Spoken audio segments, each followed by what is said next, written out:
Mr. Abbott, Present. Mr. Bratton, Present. Mr. Johnson, Present. Mr. Mellis, Present. Ms. Parker. Please join us in the Pledge of Allegiance. Pledge allegiance to the flag.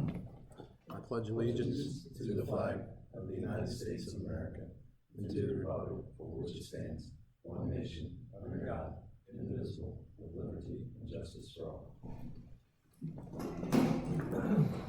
Okay, moving on to approval of the agenda. There are some corrections that need to be noted. The first one would be page 2, 9C3. We need to add after 0, 5 hours per day.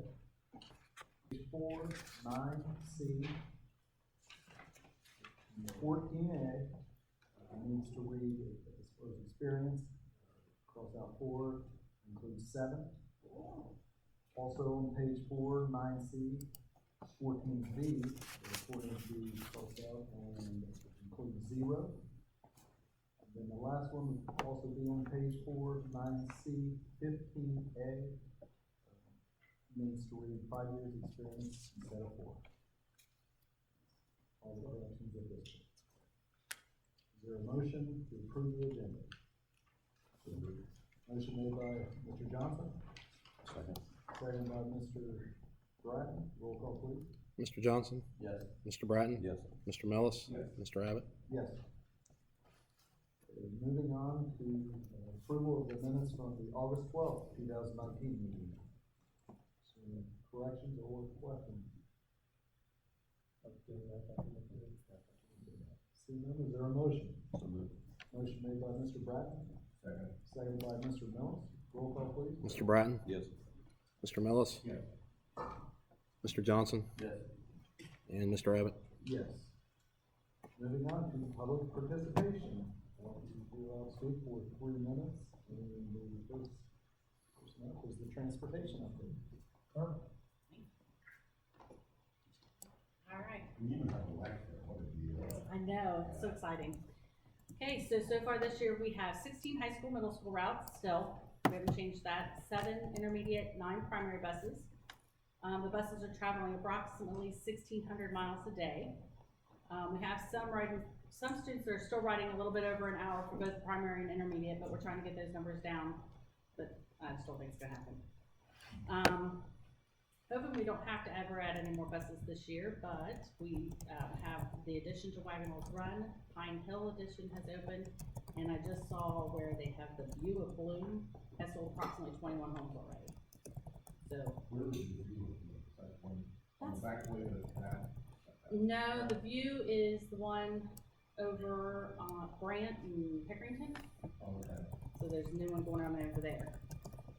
We have 2 special needs routes traveling to Fairfield Union, Bloom Carroll High School, BC Preschool, the Reunion Preschool, and those 2 buses travel approximately 280 miles a day.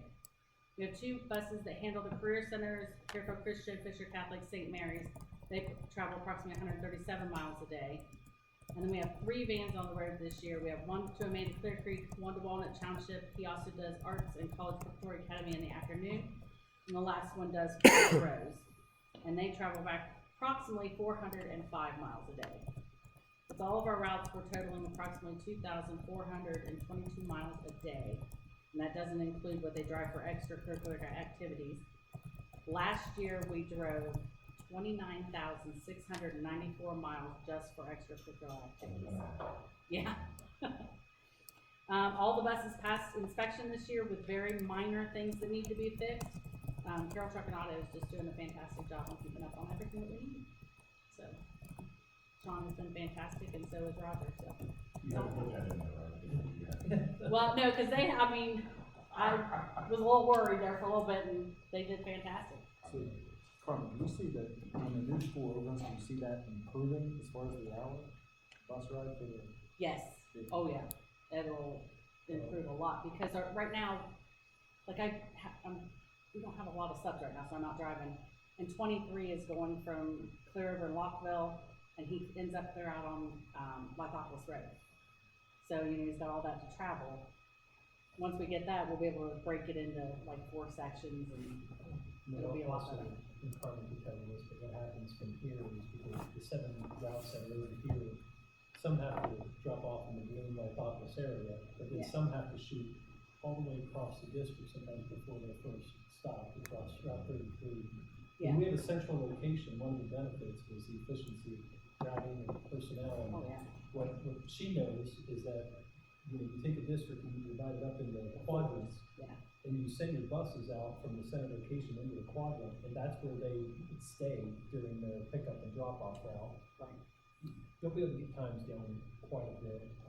We'd probably be under, probably 45 minutes would probably be our longest route, Yeah. once we are over there. Now, obviously, more buses may need to go to this area with more population, but they go to that area when they drop. Right. So, and it's I mean- from a central location. But 158 is our highest populated area right now. That, the bus that does Coon Path 158, that you're looking at high school, middle school students, we're pushing 68 kids on that bus right now. A lot of people forget our district goes that far. Yeah. They do. And then right now with 158 closed for the next 12 days, they're having to reroute a little bit, and the drivers have been fantastic about working with that too. I don't just want to find out who's going to Yeah. Yeah, it's way out there. Keep up the good work, and you've been creative thinking inside the box, dealing with limited resources. Yeah. And I appreciate that. Carmen, I have two questions for you. Sure. Number one is the lack of subs and help in that. Is there anything that we can do for you to kind of create We've got social media out there, we've got, I've got Jody working on all that. I don't know how else we can kind of get more subs. Yeah, it's common. Of course, Sean's not allowed to play golf anymore with Canal Winchester because I keep stealing drivers from him. Really, but that's how competitive it Yeah. really is. Yeah. If you drive down Memorial Drive, you'll see Lancaster has buses sitting out at Edie Road and 33 advertising for bus Yeah, drivers. You drive past Pickerington Central High School, there's a big banner out front saying we need to set bus drivers. I saw This that. isn't new. No, it's This not has new, been a it's problem just, for forever. you don't have the stay-at-home moms like there used to be. Right. I mean, that used to be what it was. I mean, that's how I got into it. I wanted to spend more time with my kids. I just didn't know if it was from like we're $5 off if somebody else is offering a neighborhood district or anything like that. No, Canal, I think just up their sub rate from 15 to 17, but I mean, we're at 15. Yeah. And that's where everybody else was. And it's such a sporadic kind of employment. Yeah. And it's also an unbelievably difficult position to drive 50 to maybe sometimes 70 kids behind you and keep your eyes on the road, but also supervise students while you're doing that. Yeah. And read a route sheet and stop and pick kids up if you don't know where they live. It is an unbelievably difficult job. So thank you for your hard work. Thank you. Anything Any else? further questions? That wasn't today, that was, Oh, 5 okay. years ago. Any Do further you- questions? Do you want a copy of Yeah, the we could. notes? I can email them to you guys. Yeah, that would be Yeah. good. Sure. All right. Thanks, Parker. Thanks, Have a Carmen. good night. Good job. Is there any other public participation? We will move on to treasurer's recommendations and reports. Mr. Bennett. Okay, thank you. Item 7A is approve the August financial statements. Total expense $13,354,628.91, including roughly $10.5 million in consortium expenses. As is typical, you have the August financial report along with the checks that were written during the month. There were quite a few checks if you scan through that with all the summer classroom orders and whatnot. But beginning on page 14 of the executive summary, much like July, August is another pretty large revenue month with the real estate and public utility tax collections.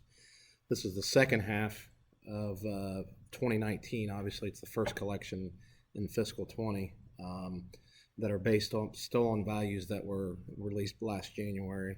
As you can see, we were up a little bit from the forecasted. Real estate was up about 52,000, higher than expected. Public utility up about almost 21,000, higher than expected, but pretty much in the realm of what the expectations were. Speaking of the casinos, not the racino, this is just the Hollywood casinos throughout Ohio that they distribute on a semi-annual basis proceeds from their collections to local governments, obviously including schools. We received that in August, and the collections were almost $59,000. for obviously a half year, which is about $56 per student.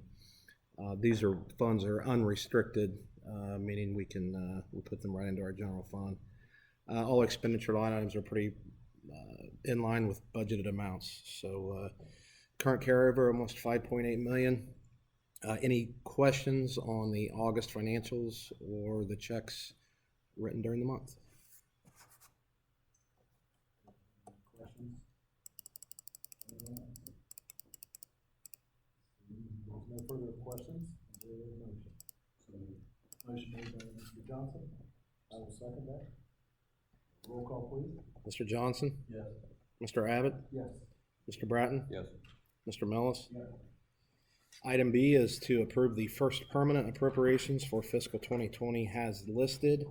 Obviously, the main focus is on the general fund there at a little over 21.1 million.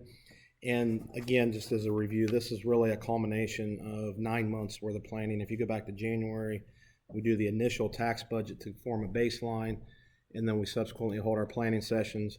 We've had negotiations, we've given raises, we've had insurance increases, and again, this is the product of all of that planning. The general fund, again, I'll go through the other funds here in a second, but the general fund I broke down into more detail for you within the packet. Page 32 and 33 of the electronic copy. Page 32 is just our revenue estimates, 4 years worth of actual, and then the far right is just what we anticipate from a revenue standpoint as we compare that to our budget. Certainly that could change. It could change tomorrow, but we'll update that and keep that within the 5-year forecast when we present that next month. Page 33 breaks down the budget in two formats that you should be very familiar with at this point. The first is by object, and then the second is by department. And you can see the changes there within it's in yellow, they're highlighted. Again, within objects, salaries and benefits are always going to be the largest components. It's still less here than what it is. It is. It's most districts are upwards of 75-80%. Obviously, you can see at the far right there, it's only about 70% of our total budget. Part of that's our large purchase services with the ESC and all of the services that we need to provide. Again, we've talked about how we've reduced our capital outlay budget. We've reduced it by 50%, 54 to be exact, and we've been able to reinvest those funds elsewhere. Currently, if you did compare the budget to the revenues, we're looking at a slight deficit of about $155,000. I'm hopeful that'll dwindle as we get further into the year, but again, certainly we'll keep our eye there. The next part of the budget just shows really those first 4 lines are important. We want to ensure that over half of our budget's going toward instruction. So if you look, of course, 37% going to regular, 14% to special, vocational and others. So certainly we want to make sure that we're driving that as much as we can. Certainly maintenance and transportation is a chunk of the budget as well. So again, you have it broken down there in 2 ways. The last page of that packet is just a quick what we added and what we have subtracted. Again, this isn't anything that moves from year to year. This is truly new with the 4 new teaching positions we added. The van route that Ms. Spellman just referenced. And again, by reducing that capital outlay budget, we've essentially just been able to reinvest back into the classroom. And so again, we talked about the PI levy, how it indirectly could help us shift some burden off the general fund and allow us to reduce class sizes there. So, I'm sorry? Yes, sorry about that. Page 34 if you're on the electronic. The other funds, again, I won't go through all this. Our permanent improvement construction fund, we've talked about those amounts. The rest of these are driven just by resources and revenues. Obviously the consortium is a huge fund that runs through the district's books, but any of the 500 funds are federal funds, and those funds are dictated by the federal government allocations. Any questions? In order to change an appropriation, they are now set. It would take subsequent board action, so we're not able to change these amounts unless we bring it back to the board. Questions on the first budget, permanent appropriations for the fiscal year? I look at this and just having Carmen in here and looking at the operation and the transportation. Man, it's about 7%, 5.5%. You really add the dollars to it, and we're off like $200,000. Yeah. And that's just something I think next year, and obviously we're growing as a school district, but that's something we gotta keep an eye on. Yeah. Just down the road, it's $200,000 of the big change. I agree. Plus, a lot of school districts are having to go and so a lot of times they go up and up. That demand and they drop off there. Any further questions or comments? None, is there a motion? Motion made by Mr. Mellis, second by Mr. Johnson, roll call please. Mr. Mellis? Yes. Mr. Johnson? Yes. Mr. Bratton? Yes. Mr. Abbott? Yes. And finally, we would like to create the following, item C is create the following student activity fund, 200-9131, BC Middle School, Ohio Model United Nations. You have their purpose statement budget. I believe Ms. Butcher would be heading this up. There's no supplemental. It's not a paid position. It's just allowing us to create the fund and for the activity purpose noted there in your packet.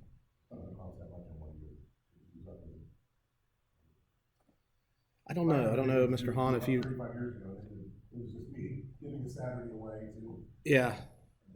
It is. It was fun for them. It's an overnight. What's an overnight home this Up one? in Columbus. This is one day. Yeah. And, there's typically about 7 students that will participate. I think it's a good activity. I'm glad that we're bringing it to the middle school, another extracurricular, co-curricular, club, that students can, find a connection to. There's a lot of good learning opportunities in the Ohio Model United Nations. I've seen a lot of high schools do it. It's not as common in middle school, but it's great that we have that I know opportunity. it's that time to do the school. Yeah. Because I took the board years ago, before 45.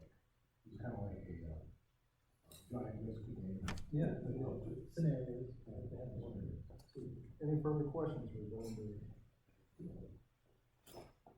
Seeing none, is there a motion? Motion made by Mr. Bratton, second by Mr. Mellis, 500 years ago. roll call please. Mr. Bratton? Yes. Mr. Mellis? Yes. Mr. Johnson? Yes. Mr. Abbott? Yes. Moving on to old business. None.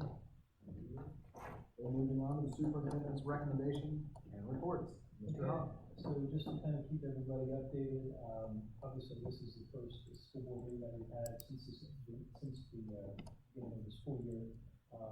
Been very happy, very impressed with the staff and the students. It's been a good start to the school year. The calendar, just bumping it back a week to a more traditional start date, really allow administratively and our teachers to get settled after that August 1st. A lot of enrollments take place after August 1st, so we had that week, we were able to have a board meeting, we needed to throw in a couple, another position there, in August, due to class sizes and late registrations, and just having that time and then to get the teacher in there, get everybody settled, it helped our maintenance staff, our transportation staff, it helped our building principals.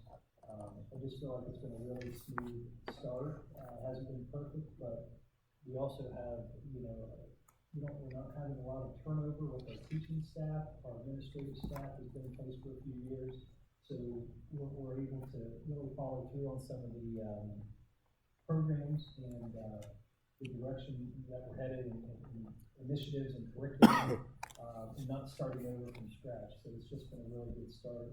I know BCEA and I have also been working on a new calendar that we'll probably have for the board at the next planning session to maybe have a public hearing. So Daniel and BCEA and I have been working on that. Pretty similar to this year in terms of a little bit later start, more traditional school schedule. Just want to commend and let the board know, obviously I kept you all informed, communicated with families, but there was a health concern. I just want to make sure everybody's on the same page. That the Ohio Administrative Code requires health officials to report to health departments where students live or an adult lives if there's an infectious disease, and they classify those according to Class A, Class B, Class C. And those health officials, doctors, nurses, really anybody in the health profession, have to communicate when they have a concern or a suspected case or a confirmed case. And that is the process. And then the health department contacts the school district and determines what they feel you need to do. I don't play doctor, I don't play nurse, but I do follow the directives of people that, work in those fields. So, that is how that process works, and I don't want to minimize the seriousness of it. However, it was better, the type of meningitis I think that was better than bacterial. But we did communicate with the parents. They were very thankful that we communicated early rather than waiting for a long Labor Day weekend to expire. Just so if the children became ill or showed signs that they would at least know that there's a possibility. So again, we were trying to be proactive. I received a lot of good feedback from families saying thank you for letting us know and that kind of thing. So just wanted to explain that. I also want to thank the health department for working that weekend with me.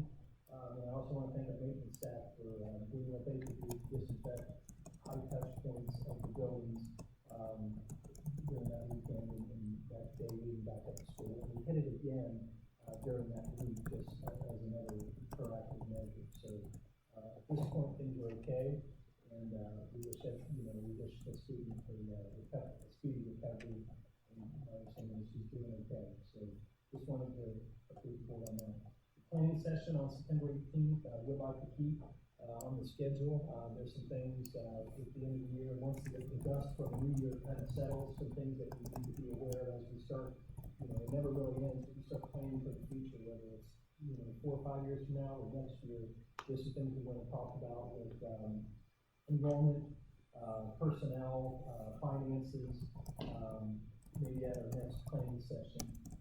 The county-wide professional development, we're in our 5th year Blue Carroll POSAT for the entire county. That's coming up on September 23rd. There are 6 districts involved in that. We have 3 sessions in the morning at 9, 10, and 11. Over 50 different options for teachers and support staff in Fairfield County to participate in. Our curriculum directors at all the different schools and with the ESC work collaboratively to plan that. We host it. We have a facility to do that and a good location to do that. So it's always a fun day.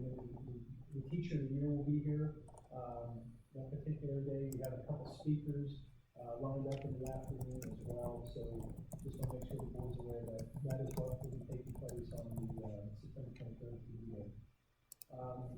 Groundbreaking ceremony, I just want to kind of let the board know, we were looking at October 16th, that's going to be coming October 23rd, a week later. On Wednesday, October 23rd, we're looking at a 4:30 tentative time. I will be communicating more later this month and right around August 1st in terms of official invitations and notifying the community through social media and other resources. But it's an important, historic, proud moment for our district. Obviously, construction has started on the early site, moving dirt around, but there are some things that need to get in place before we can have a groundbreaking to park people safely at the site.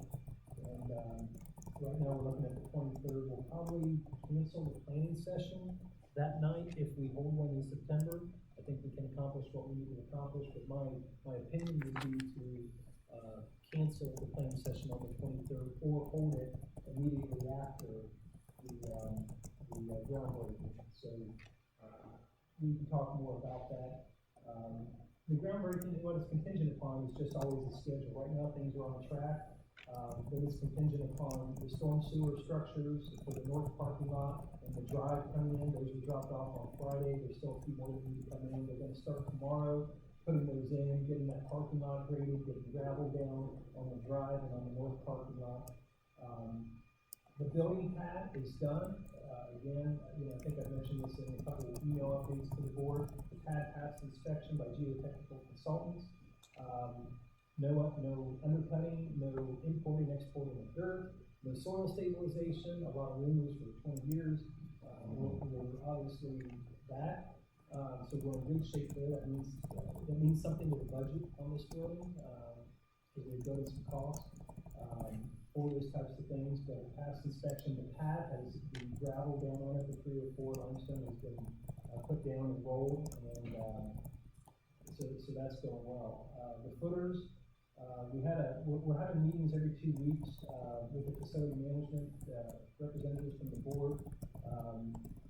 As of right now, the suggestion from Summit Construction and our architect is to continue working on the site, get the drives in, get the rough gravel down, get our footers in this October, get it, backfilled, brought up to grade, bring the, concrete block up to grade, get the slab of the building done, and then kind of hold tight. And the reason why, there will still be work going on around the site and the plumbing and those types of things and utilities. But in terms of the actual building, potentially we can save our community a lot of money. They're estimating around $150,000 or upward if we do not do the bearing walls during December, January, February, that time frame, because we have to park and heat as the block is being done, and it doesn't change the final date for completion. There's other things that can be done. And there's also kind of a shortage of labor right now. There's a lot of other school construction projects going on. We're trying to keep a lot of the work as local in Fairfield County as possible, and there are masons that can do this work from Fairfield County in the spring and March and keep us on schedule with this project. So talking with Joe and Rod, and Summit Construction and Tony Shore from Shore Architects, they highly recommend this to the availability of labor, more affordable labor, and not having to park and heat the masonry during the winter months, which can add a lot of cost. Other work will continue, but you may not see the building rising out of the ground because the footers will be done and the block will be brought up to grade, and then that part sits still during the winter. So the last thing I wanted to give you an update on, there's going to be some communication going out to families in our district in the next week about our instant electronic notification system. The Federal Communications Commission, there are regulations that allow phone carriers to now block long-digit text codes, like 10-digit phone numbers. They can block them. The carrier, Verizon or Sprint, could block that. And if we are communicating with families in an emergency or for a school closing, the carrier could block that 10-digit number. So we will be sending a message out to our families that making them aware of this and that they can opt in to continue to receive text messages from the district. So if you get questions about that, we will still be sending text messages, but they will have to opt in to receive those. So any questions about any of those? So the question I have is on Frank's here. So at the groundbreaking, what exactly is it for? Sure. Well, it's rough right now, but I'm working with our IT and maintenance department. Well, what we're thinking is we'll bring guests in, kind of first come, first served parking on the north gravel lot. From there, we're looking at having a stage set up on the building pad. We can walk on the building pad, parking in the parking lot right in front of the building. At that point, a lot of recognition and appreciation to a lot of people over the last 20 years that have had a vision to make this happen, and former board members, previous board members that were involved in the planning process, county commissioners, utility people, engineers office, architects, designers, all these people, levy committee, staff members, students, more importantly, their families up front, our taxpayers. Those people will all be invited, county commissioners, legislators will all be invited as well. So I'm working on all that, and there will be an invitation that goes out October 1st. They really don't take long, in terms of a few comments here and there. And then from that point, we will do some construction. We'll provide the hats, the vests, the shovels. We have a groundbreaking, photo opportunity, and then we'll dismiss and be done. No, you don't. We'll have another shiny one for you. That's pretty fine. So, some construction feels better about the 23rd because we're gonna start putting the structures in tomorrow in the park.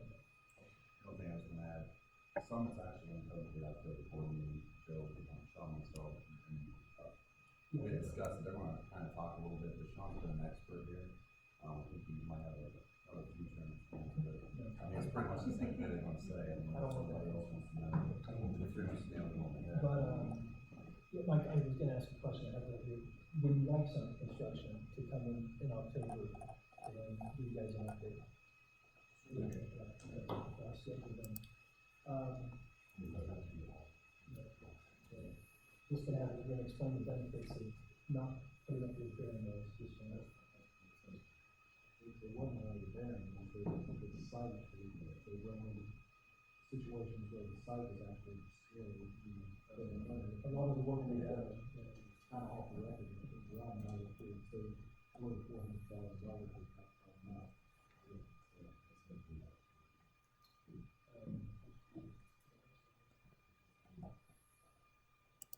Okay, that's it, that's all I have. So moving on, if there's no questions, to 9B, students and programs, number one, approve a 2-hour delay schedule, for the high school on April 20th through the 22nd, 2020, and April 27th through the 29th, 2020 for administration of end-of-course exams. B2, approve an overnight trip for the high school science club to the Hocking Hill State Park, November 8th through the 10th, 2019, to be chaperoned by Joe Carter and Joe Rashawn. Any questions? I have a question about number one, exactly what courses are we talking about? Yeah, there, so. The state of Ohio one. Yeah, you'll remember when we were teaching ag proficiency, then we went to the AGT, and now there's 7 end-of-course exams. And what is so confusing is every current class in the high school has different graduation requirements. So trying to keep it straight, seniors, juniors, sophomores, freshmen. But one option available is for students to pass, score 18 out of 35 points on 7 end-of-course exams. Each test is worth 5 points. And the end-of-course exams are in Algebra 1, Geometry, English 1, English 2, which is English 9, English 10, Biology, American History, and American Government. Those would be the 7 end-of-course exams. And they take them when they are in the class, not based upon a grade level. Does that make sense? Mm-hmm. And being able to do a 2-hour, like with the AGT, we used to do a 2-hour delay, that would allow the kids that are testing to test in a quiet, conducive environment. And then the bus is still running, kids can still come to school on a normal time, but if they come to school, they have to wait in the cafeteria, eat breakfast there, or study hall. But we bring in the kids that are not testing at 9:30, and they run on an abbreviated schedule for the rest of the day after testing. Any further questions? Seeing none, is there a motion? Motion made by Mr. Millis, seconded by Mr. Bratton. Roll call, please. Mr. Millis, Mr. Brad, Yes. Mr. Johnson, Yes. Mr. Abbott. Yes.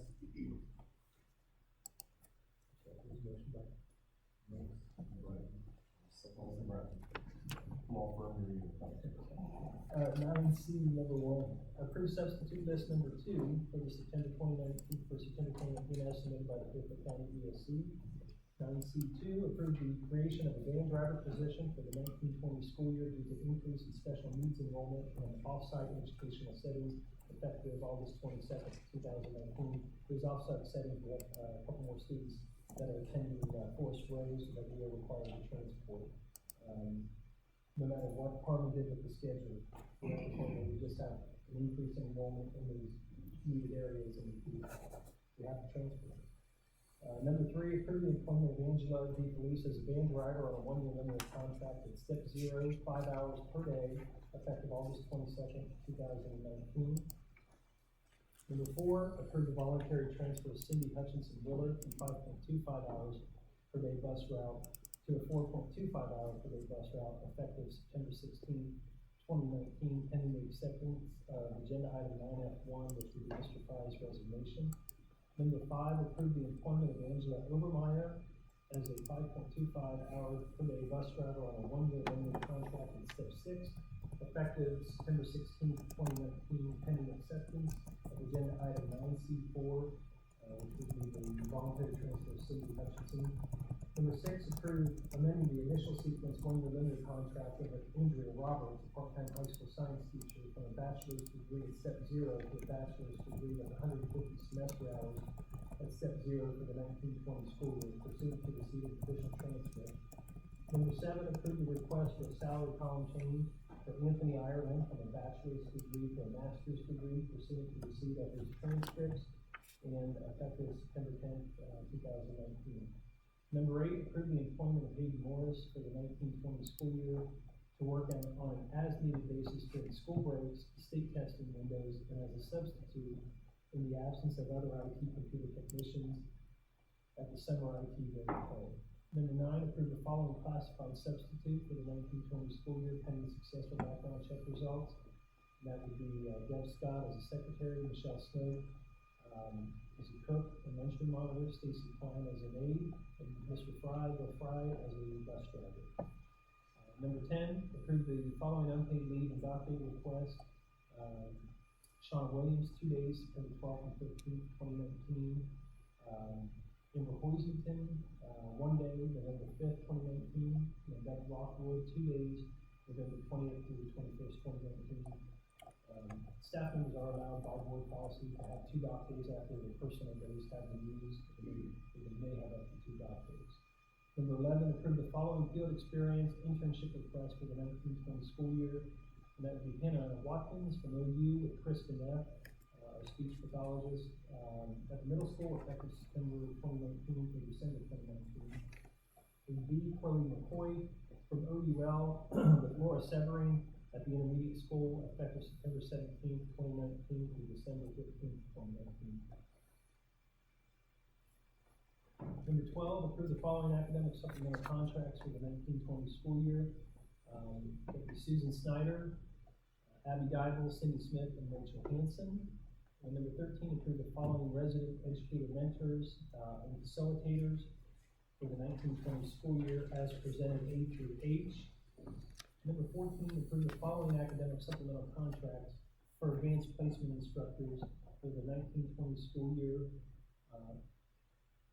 Jim McNamara, AP Calc, AB, and that would be 7 years of experience. Jim McNamara with statistics, it's experience level 0. Andy Brenneman, AP Lit, experience 8. Joe Carter, biology, AP Bio, experience 6. Kim DeCase, AP Studio Art, experience 6. Johnny Hooks, language and AP language and composition, experience 6. And Thomas Prusek, AP US Government, that's experience 2.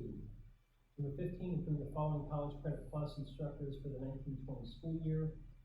Jim McNamara in Pre-Calc, CCP Pre-Calc, that would be experience 5. Mandy Brenneman, English 12, experience 8. Kim DeKay, Advanced Ceramics 1 and 2, experience 7. Susan Snyder, Geology, experience 3. And Keith Wentz, Spanish 4, experience 7. Number 16, approve the following athletic supplemental contracts for the 1920 school year pending receipt of verifications and background checks. And that would be your A through L. And then number 17, approve the following athletic department volunteers for the 1920 school year pending timely receipt of all verifications and background checks. And that would be Joe Junior Jr., volunteering for high school boys basketball. And number 18, approve the following volunteers for the 1920 school year pending successful background checks. And those would be your standard Group A volunteers with background checks on file. Any questions? Is there a motion? So good. Motion made by Mr. Johnson, Second. second by Mr. Bratton. Roll call, please. Mr. Johnson? Yes. Mr. Bratton? Yes. Mr. Millis? Yes. Mr. Abbott? Yes. All right, D, under contracts and agreements, approve a contracted service agreement with the ESC of Central Ohio to provide direct and indirect teacher of visually impaired services for Jim Carroll students that is designated in the students' IEPs and Title IV plans.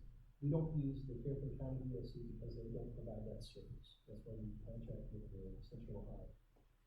Number 2, approve a professional service agreement with Maximum Healthcare Services to provide nursing one-on-one services, designated services for a special needs student.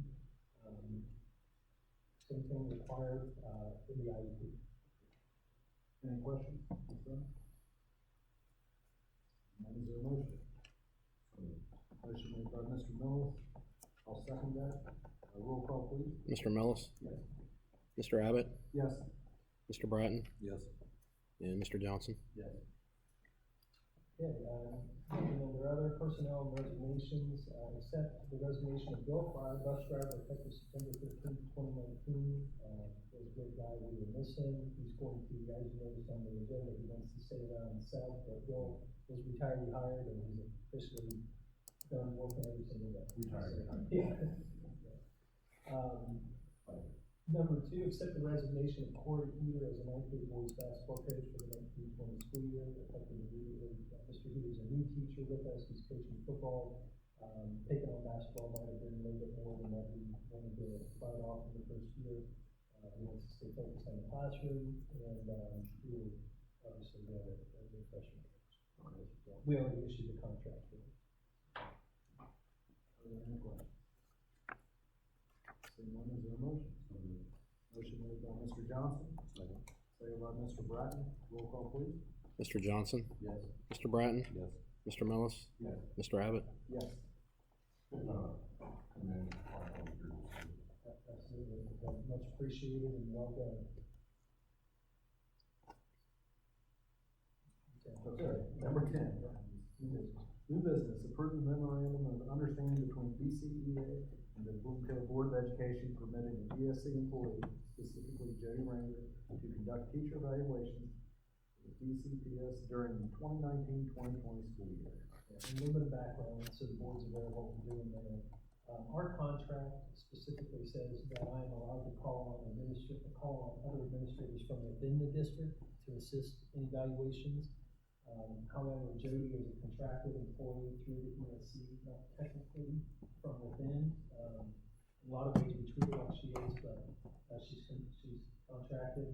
So, what has happened as we continue to grow, and we've added teaching staff, 4 new teaching positions,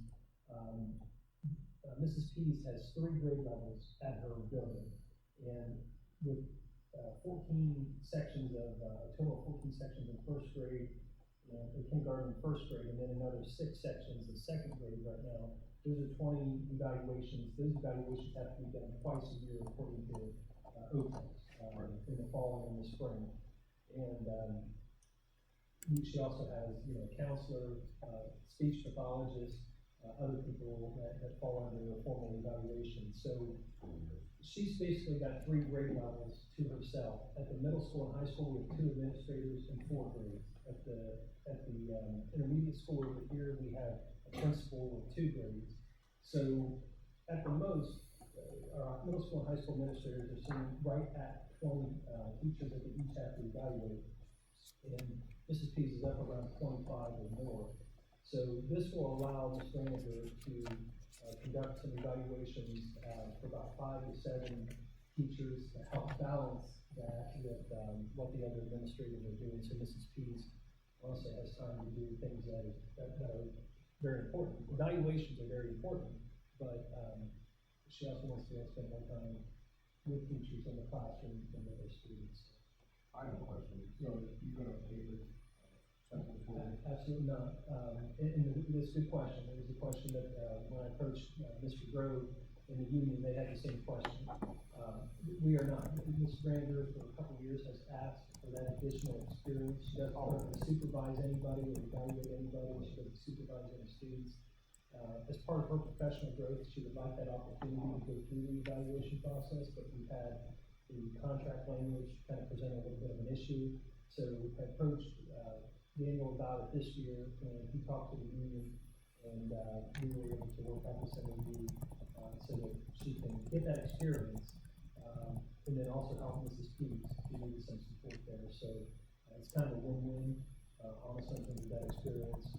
And Well, who was you on one of your contracts? yeah, we need to. So you think you better have further line of costs, like having a chance to just because it's something where when she's not currently supervising staff or students, those of us that are supervising students and staff and have evaluations, we don't want to pull away from that responsibility.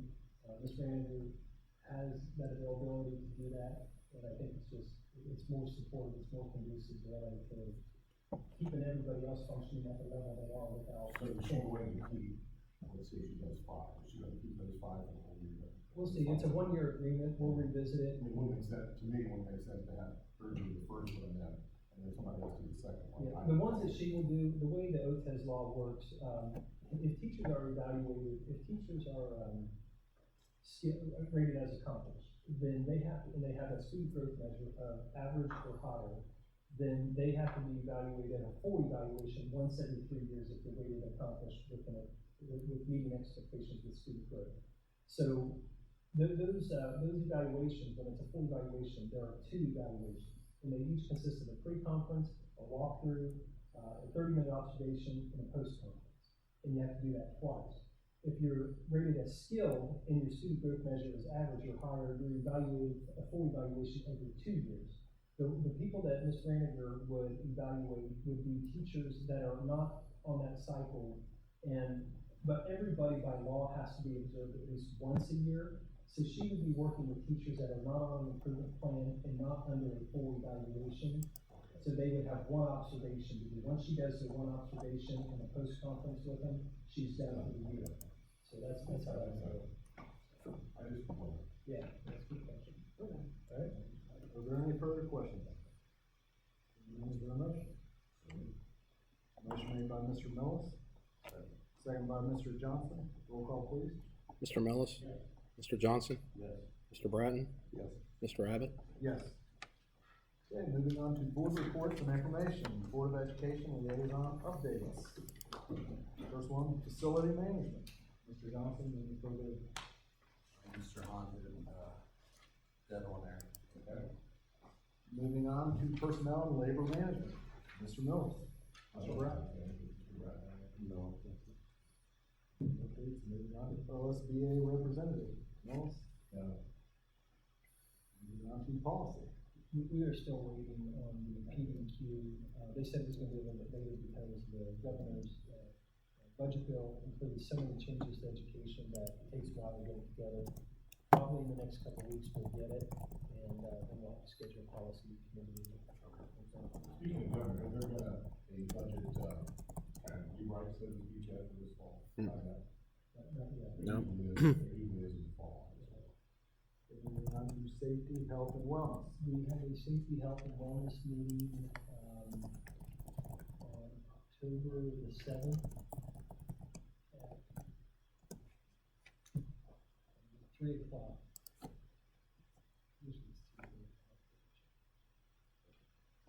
Moving on to finance. Mr. Bratton, Mr. Johnson.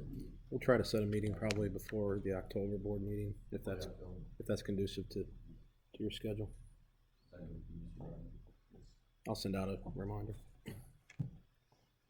Moving on to upcoming PTO booster Board of Education meetings. On September the 10th, the middle school PTO meeting will be at 2:30 at the middle school media center. The 10th, also on the 10th, elementary PTO meeting, 6:30 p.m. at the BC primary library. Also on the 10th, music boosters meeting, 6:30 at the BC high school media center. On the 18th of September, the Board of Education planning session will be at 6 p.m. at the middle school media center. So it's Wednesday. Just wondering how it interferes with volleyball. And moving on to the, also on the September the 18th, the high school PTO will take place at 7 p.m. at the BC High School cafeteria. September 23rd will be Teacher Professional Development Day, no school. October the 10th and 11th, no school for the county fair. October 14th will be the next regularly scheduled Board of Education meeting in the BC Middle School or Media Center. Also on the 14th will be the athletic booster meeting at the middle school cafeteria at 7 p.m. Any questions? Seeing none, is there a motion? Motion made by Mr. Johnson, second by Mr. Bratton. Roll call, please. Mr. Johnson? Yes. Mr. Bratton? Yes. Mr. Millis? Yeah. And Mr. Abbott? Yes. Timeout, 6:48.